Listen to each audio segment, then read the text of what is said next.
For the thousands in attendance and the millions watching around the world, we are live and amplified.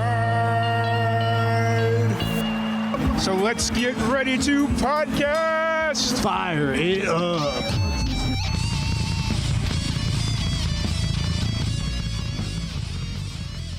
Welcome, everybody, to another live and amplified livecast. I'm your host, Tom Quiet, and we are back at it again with another amazing podcast. Today, we have a very special guest. We have Myth of Her. How's it going today, guys? Yeah, it's pretty good. Awesome. How are you guys, Tom?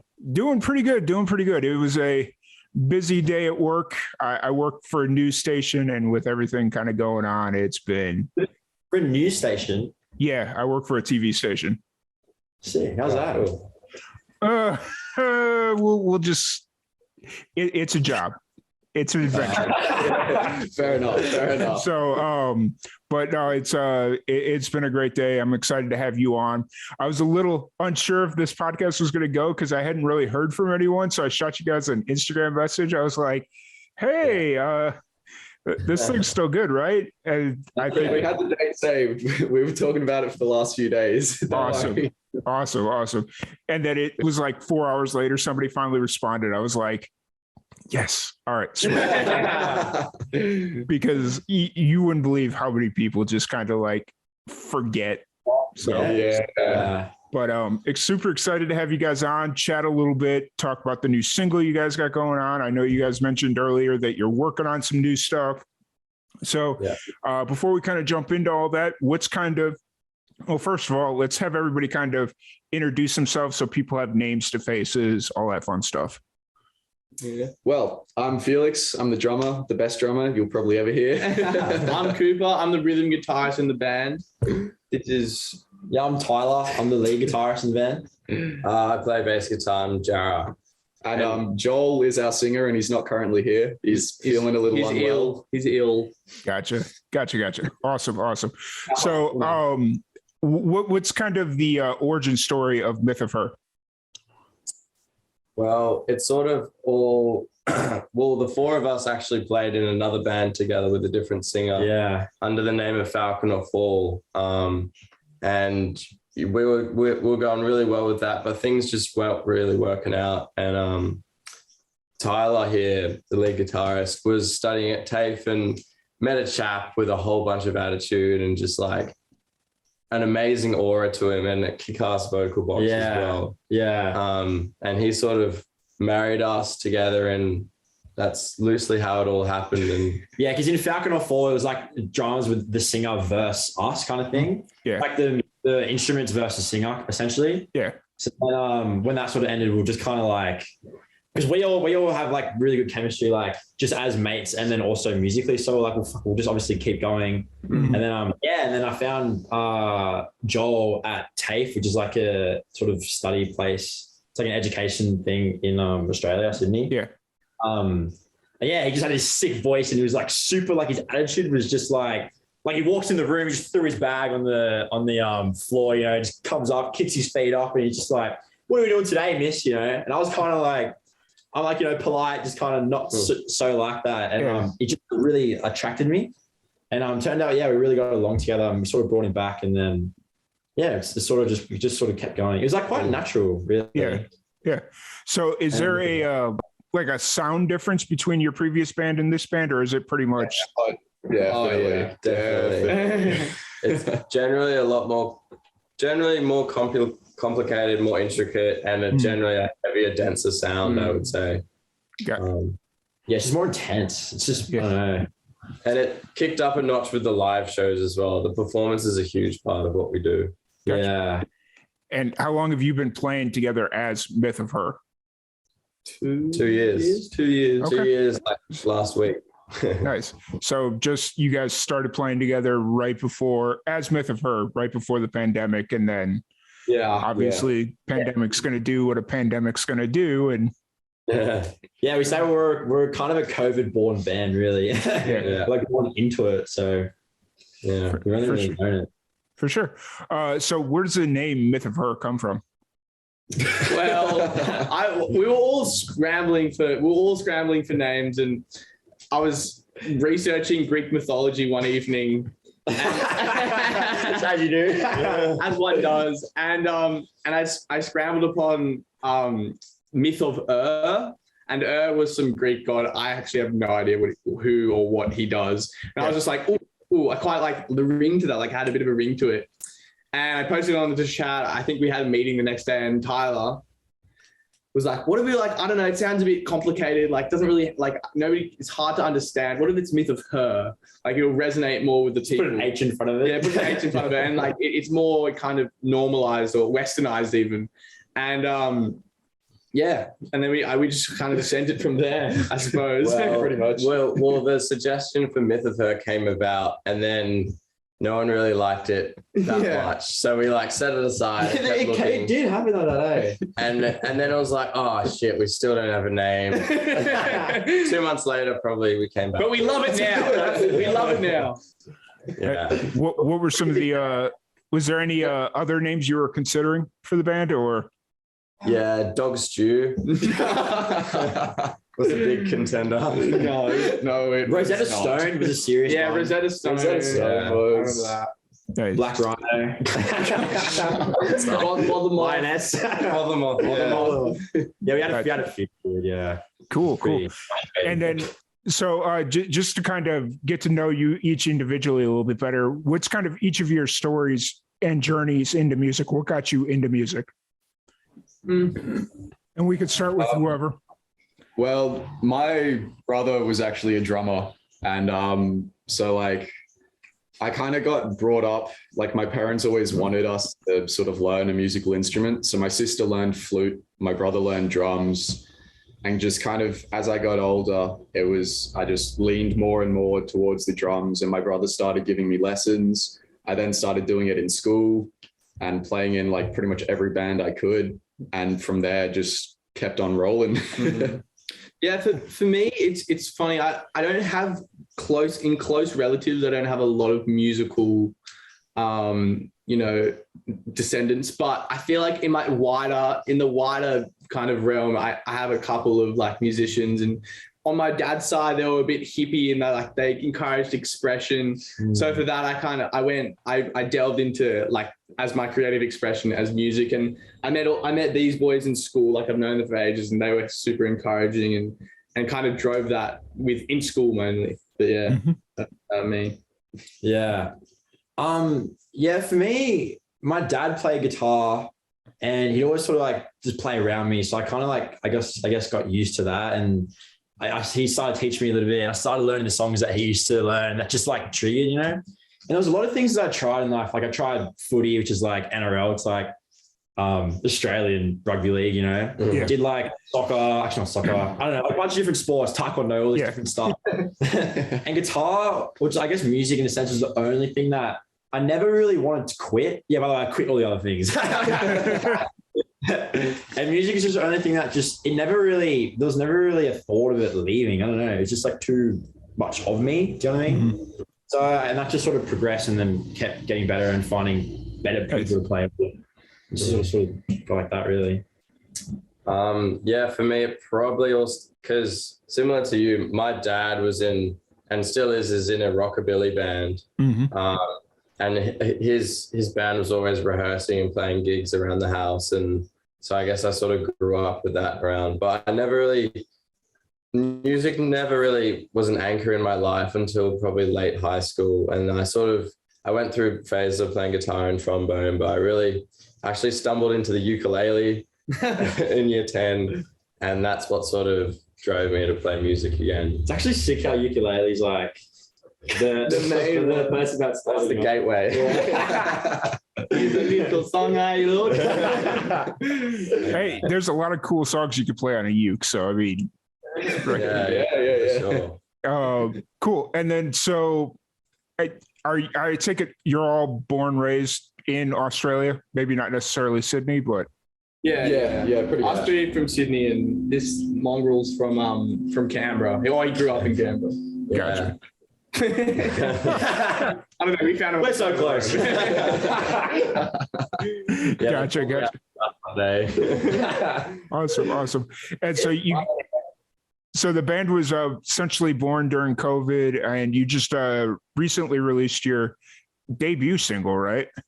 Yeah. It's exciting stuff. So go ahead and talk about the single. What's the name of it, and what's kind of the story behind it?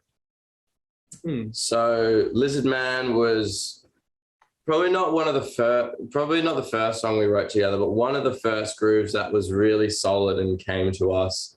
By the way. That's the single. That's the artwork. Nice. It's called Lizard Man, and it's very much sort of like a funk rock sort of origin, very much influenced by like early Red Hot Chili Peppers, that sort of thing. Yeah.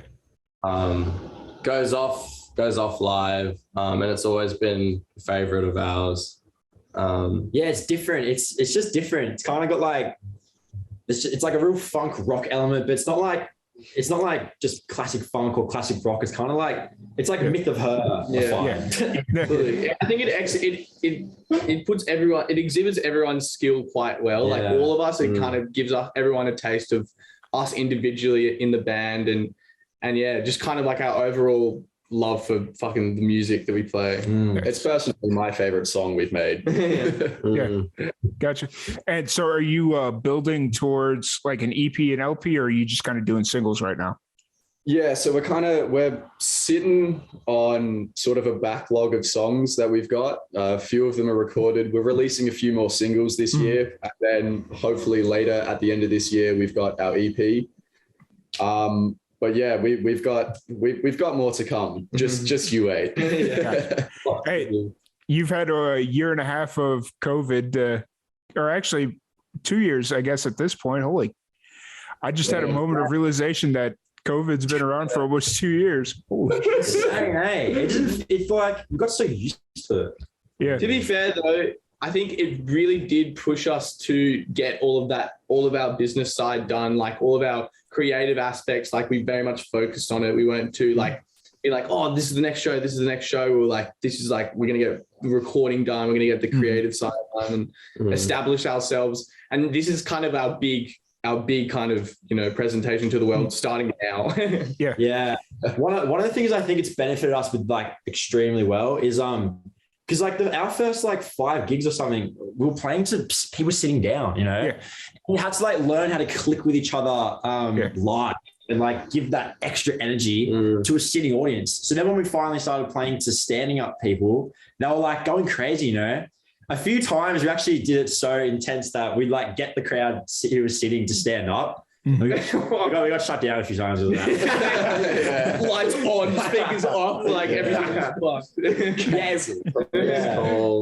And that was pre-COVID, or was that after? During? Everything during COVID. Yeah, this is all during. Yeah. Gotcha. Cool.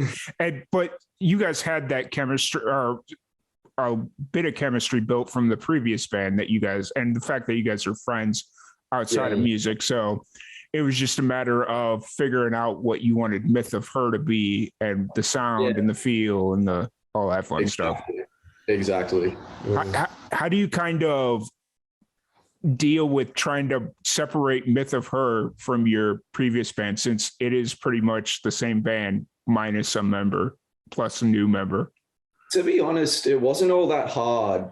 Our band beforehand was pretty low key. Like we were all still in high school. It was pretty much just a band for fun sort of thing. And then the creation of Myth of Her was pretty much us taking that next step and trying to become like a proper band, make a statement on where we play and gain as much traction as we can. Totally. I think another thing is like, as a band, we all pride ourselves on like kind of collectively, creatively building like diversity in what we make. And I think that really strengthened how we approach Joel, because we kind of have this diverse way of creating things, so we can just mesh to people's creative direction. You know what I mean? So it's like in that regard, we were all in a state of growth. We were all pretty young, and we were ready to just fucking send the next thing, Nice. And Joel as like a singer is almost like we found a lost person in a way. No disrespect to our last singer, our old singer, but it's like we actually found our person, because I feel like there's not that many people that can just take the experience of 4 humans that have together and like, you know, just cop that and just turn it into something that they can throw back at you and then together kind of thing. He really, like Joel, he was just one of us essentially musically, like he just kind of fit in, you know? Mm-hmm. Yeah, that makes sense. Adaptation was like totally seamless on both sides, him to us and us to him. Yeah. Gotcha. And so kind of going back to Lizard Man, which is your debut single out now, you said it released yesterday, right? Yeah. Now that you're, what's that? All platforms. Now that it's been out for about 24 hours, what's kind of running through your minds right now? We're kind of just amazed at the amount of support that we've got, because we've had like so many people sharing it around, so many people sending us messages saying they love it. Like when's more coming out, pretty much. It's just like the wealth of support that has come in for us is just mind blowing. And we're all really appreciative of that.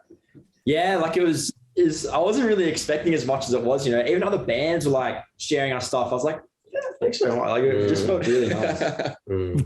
I mean, that's always the interesting part, because when you're in the band and you release a song, it's like, okay, you want people to listen, you want people to share, but you're so focused on, oh, this next gig, this next practice, or you've listened to the song 1,000 times already. So it's like, or you know, and it's just kind of like, yeah, you know, cool, appreciate it. And then you don't want to feel like a bird and be like, oh, like, can you do this? That's why it was so like a really nice surprise that it happened naturally. You know? Yeah. And then you've listened to it 1,000 times, you've played it probably 10,000 times, you know, so it's just kind of like it's so ingrained into your subconscious. It's like, I know it's a good song, but I didn't think it was that good of a song, or, you know, like whatever, but so it's always interesting to see how bands kind of react and interact when they release that first single or that 20th single. It was definitely a welcome surprise. Nice. And are you guys planning on doing any like videos for it, like music videos, or is that not something that's crossed your mind yet? Yeah, we are planning on doing a music video. I might pass this on to Tyler. Yeah, we're actually I don't know, we allowed to talk about this? Yeah. So we're involved. Don't feel pressured to share anything that you're not ready to share. Oh no, that's cool. Like we were involved in a movie shoot, which was an amazing opportunity. And it just so happened that they wanted Lizard Man in the movie. And so we shot a few scenes of us actually playing the track. And so the whole track as well, like the whole song, having an original movie was amazing. So. Oh, it was insane. Like proper movie as well. Yeah. It's called 6 Festivals. Nice. Yeah, it's coming out in like June or July, but we're hoping to get some of the footage from that and be able to probably churn it with some of the live footage from gigs and things, and turn that into a music video. Keep it really raw, just like the track. Yeah, exactly right. The track's raw in of itself. Yeah. It's like a raw. It was a funny story with that as well, because we were going to play on this movie, but they didn't know. We gave them a list of songs to choose from, and by sheer coincidence, they chose Lizard Man, our first single. Yeah. So it was kind of, it worked in our favor, but we haven't received the video yet, so we're waiting on it. Nice. And this is like a worldwide released movie that's coming out, or is it more like regional? Yeah, Paramount. Nice. That's what's up. You know, Australia and New Zealand, like the last year or so, maybe because of the pandemic, but it just seems like they're getting a lot of the movie business right now. Yeah. You know, I got a friend that lives in Sydney, and she's working on something for Amazon Prime or something. I'm like, all right. Yeah, it's like a series. It's like a series or something. The Lord of the Rings series? No, it's like a TV series or something, like a digital series or something. But you know, it's interesting. But I know a lot of my film friends that have gone over to New Zealand, and they stayed there for 6 months, and it's like New Zealand, Australia, all that over there, and it's got to be because you guys it's a little bit easier to keep things quarantined, I'm guessing. There's, Yeah, 2 big islands. yeah, it's kind of my guess, but no, that's awesome. I'm really excited that Lizard Man is doing really well. It obviously still very early in the process of releasing and getting it out there. You're day one of a several year race, I guess is the best way to explain that one. So before we jump on to the next thing and move kind of forward, who is the main driver of like the creative process behind Lizard Man? Well, the way we kind of make songs is we've found out is fairly unique. Because we're kind of all involved in every step. Yeah. So it's not like one person sort of takes control. It's more like we all have our input and we all kind of work off that, and we take everything into account and sort of take everyone's view and try and make the best possible thing we can out of it. So we're all involved. So there's not really song. one main, it's kind of all of us. Gotcha. Yeah, which is really cool because as you get further down the road and they start divvying up royalties for like writing and all that stuff, at least at this point, you don't have to worry about that because everybody's equally involved. So what are most bands' answers for that question?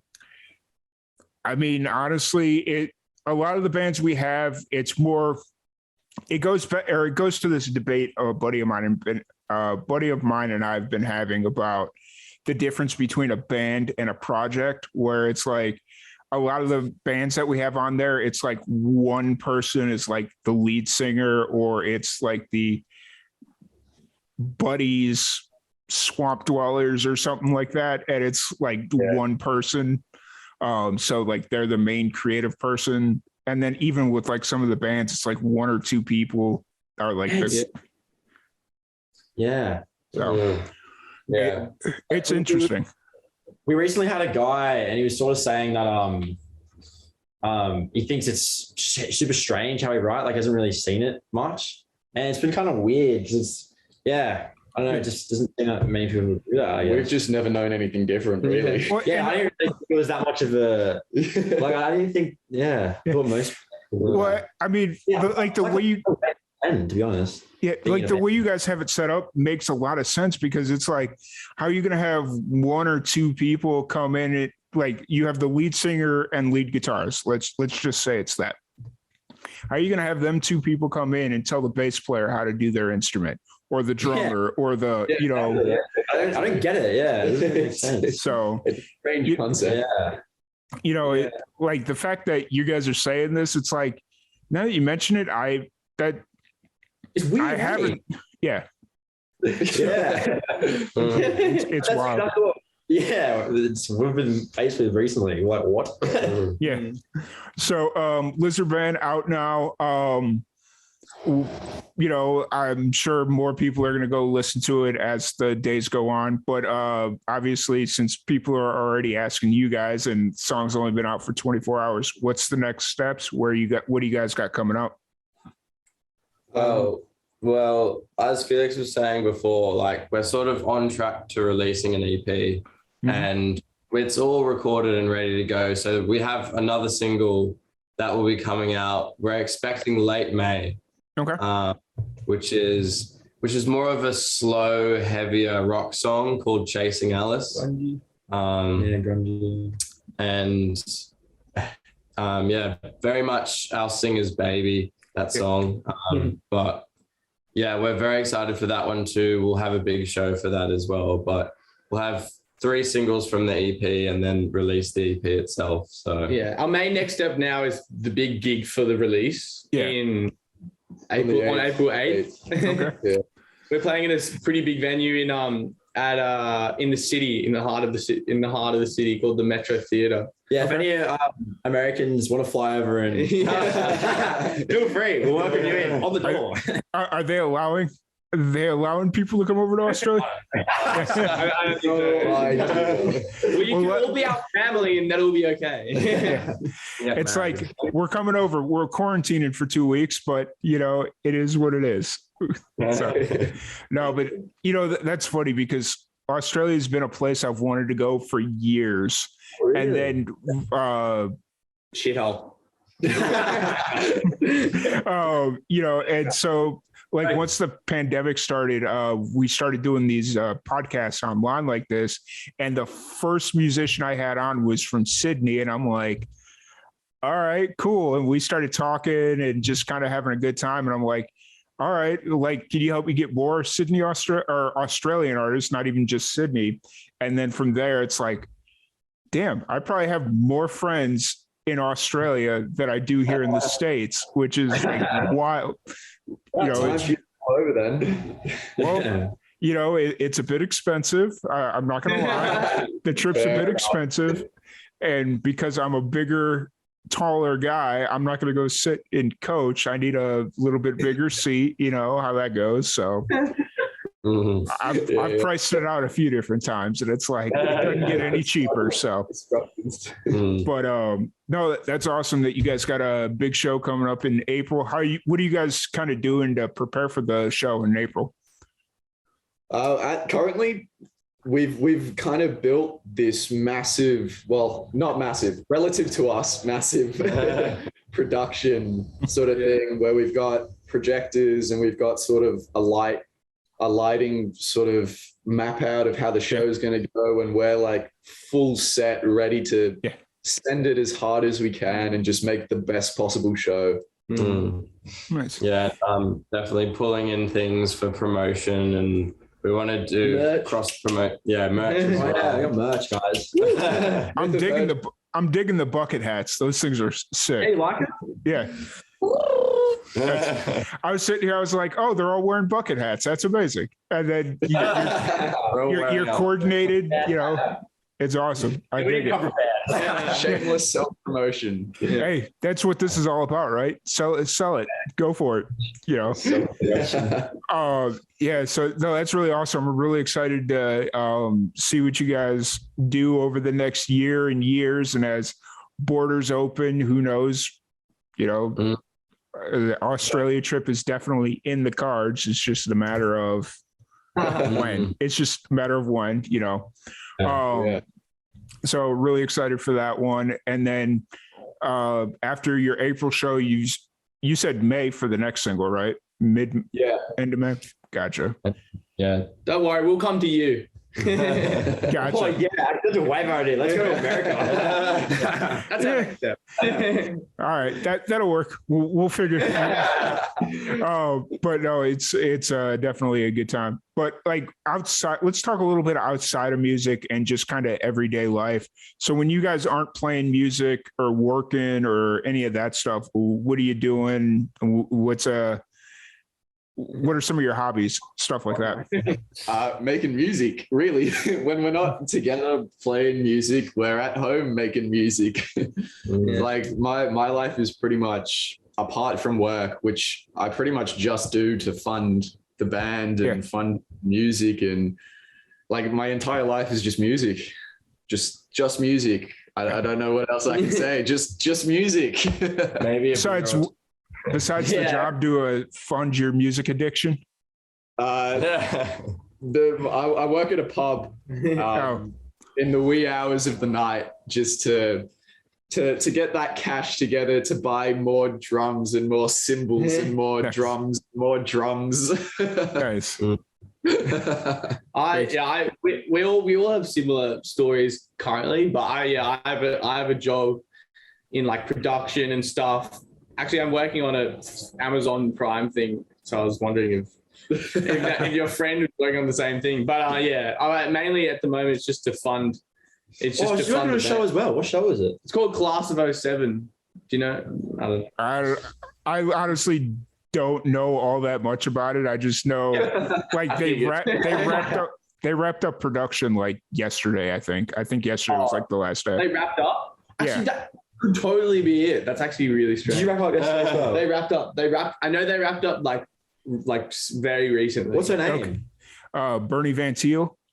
No, I have no No. idea. Bernie Sanders? No. Yeah, but yeah, I'm working to fund, you know, my music endeavors, our music endeavors, and Going out endeavors. yeah, going and nothing else. Gotcha. Sick. Does anybody else do anything fun outside of music? I don't know. I used to surf. He's more into surfing now. Yeah, I guess I suppose I surf. It's just if that matters. And it's kind of sad, but it's just literally, going out. Nice. It's kind of the other kind of big one, really. I don't know. I like to, because we're rehearsing and working so often. I just like enjoy just sort of doing not much during downtime usually. Yeah. Unless it's like kind of like going out. So it's, I don't know. But then just the usual stuff, like I guess go on the beach, like hang out with people you like, meet new people. Just, I don't know. It's nothing like too, like, I don't know. Yeah. I feel like Joel, our singer who's not here, would have the best response for this. Okay. Researching geopolitical discussions. A lot of it, I think a lot of the work that we do as well is to the business of the band. Like we treat this business like it is a business, you know what I mean?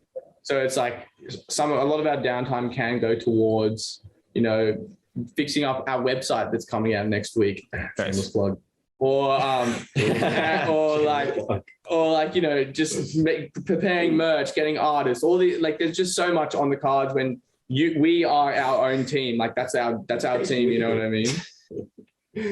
Yeah, sure. I suppose sometimes like I love networking and meeting people, and like just the past week I happened to go on a 5-day bender, and that was largely because of the music industry and seeing bands and just meeting people. Very business oriented. Entirely so. Sue just does business. That was a drink, by the way. That wasn't a body part. Gotcha. Fair enough. But I don't want to keep you guys too much longer since you had practice earlier and all that fun. First off, may have asked this, but how was practice? How did practice go today? Yeah, pretty good. We were working on a new song. Just working. So, just getting our creative juices flowing. Nice. Because recently we've been pretty much just stuck playing our old songs, getting ready for the show. And so we kind of took time today just to create and get back to what we do best, really. Yeah, so pretty good. Sweet. And then do you have any shows coming up before the April show, or is that the show? We got one on the 25th at the Marrickville Bolo. March. 25th of March at the Marrickville Bolo, which is a fairly well-known venue in Sydney. It'll be rowdy. It'll be loose. Yeah. Yeah. So we got that as kind of our warm-up back into playing live shows. Nice. And then, pretty much just the 8th of April, our release gig, just making it as big as possible, making sure we're all warmed up and ready to go. Yeah. You got to do some kind of a warm-up gig, because when was your last show? Would have been January. Yeah, late January. All right. So not too bad considering. How often would you guys like to play when global pandemics aren't happening? Weekly. Every week. Yeah. Every day. Every chance we get. Every waking minute. Yeah, ideally we're actually hoping to get a van and actually be on the road a lot of this year. But the market for vans is quite competitive at the moment. And we're broke. Yeah. So we were actually planning to leave Sydney for a month or so and just travel up and down the coast, see if we could like adapt our set to acoustic places or even play some like jazz bars or country bars and just get stuck into a gig life sort of thing. Yeah. But soon to come. For sure. And when you say up the coast, you mean like from to Brisbane area, maybe, because Brisbane has a really, really good music scene that I've heard. I've never been. But yeah, like I would try to get up and down the coast, relative maybe to Melbourne. Yeah, and that'd be heading south a bit. Yeah, because I've spent a lot of time planning a trip that hasn't formulated yet, from Sydney to Melbourne to Brisbane. And it's one of those things I always feel bad because Perth is like way on the other side of the country. And it's like, Hey, don't forget Adelaide. Adelaide's a good place to be. Well, actually, we got kicked out of the Adelaide music group. So Adelaide's just kind of there. Boycott Adelaide. What's the Adelaide music group? I don't know. There was a music group at one point. It was like a Facebook group.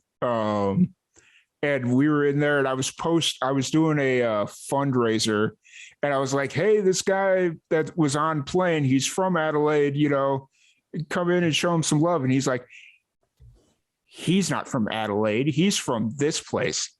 And then they kicked me out. I'm like, all right, whatever. So, I was like, that's kind of an interesting thing. So, snobs.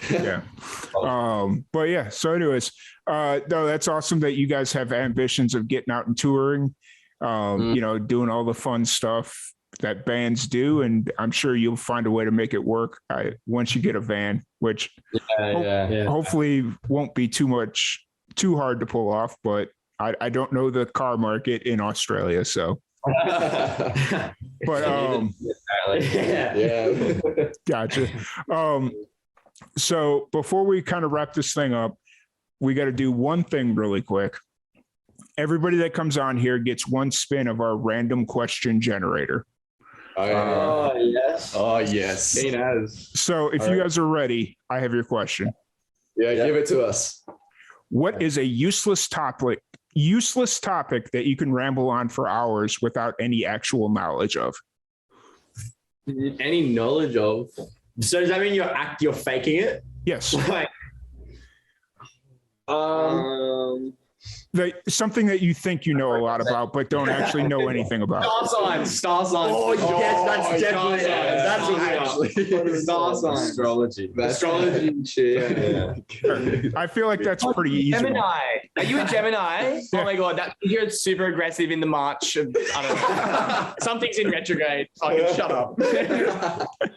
I feel like that's a pretty easy one to jump to. So Yeah. awesome. Oh no, that's glad you thought of that. That's good. But once again, I want to thank you guys so much for hanging out. If anybody wants to check out Lizardman or anything else you got going on, where's the best place for them to do that? Well, the easiest place to probably be is Spotify. But yeah, we got it on Amazon. We got it on iTunes. Pretty much most of the major streaming services, you can listen to it. Check out our Instagram. Check out our Instagram at Myth of Her. Nice. We got stuff coming every week, bi-weekly. Let's get some merch. We did it next week. Next week the website's launching. Yeah, you can order it. Bam, bam, boop. Awesome. If you guys ship stateside, I might have to make a purchase, but I know how that international shipping can be sometimes. So we'll try and get some stuff sorted. We'll have things up and running. Awesome. I know through our website, like the back end place, they have a printing press for merch over in Australia, and they just opened that recently. So now it's just like cool. They could people in Australia could buy our stuff. That's awesome. Oh, man. There's like an exchange rate thing and then like an extra tax. And I'm like, so anytime if you're in Australia and you want to buy our t-shirt, hold off until I figure out what this extra tax is, because every time somebody buys a shirt, I lose $5. It's like, that sucks. So I need to figure out what this shit is. So yeah, right. But how many views do we have like right now? Since I kind of started wrapping it up, we've only got a handful of viewers right now. They all started jumping out as soon as So was there a couple? Did it get? How high was the peak? Out of curiosity. I'd have to go back and look. But like live streams, I try and push it as much as I can, but since we just started doing on Twitch, it's not what Facebook used to be, but then Facebook started getting weird. So I moved it over to Twitch about a month ago. So I'd have to go back and look, but you know. And has Twitch been going good? It started off good. And then we kind of plateaued over the last week, but we've also not been doing the podcast consistently on Twitch, you know, and plus we've already got a pretty big following on Facebook, but we weren't getting any views. It's because it's recorded, no? Yeah, we'll post it on YouTube. Yeah. So like it's up on Twitch and it'll stay on Twitch for 2 weeks. And then we'll post it on YouTube about a week and a half later. So yeah, definitely good times, but all that information of the back end analytics and stuff. I hope everybody enjoyed that. But really appreciate y'all hanging out with us. And we will see you all, I think Wednesday, probably. Yeah. Wednesday sounds about right. So awesome. Once again, y'all, thank y'all for hanging out. Yeah. Thank you. Thanks, guys.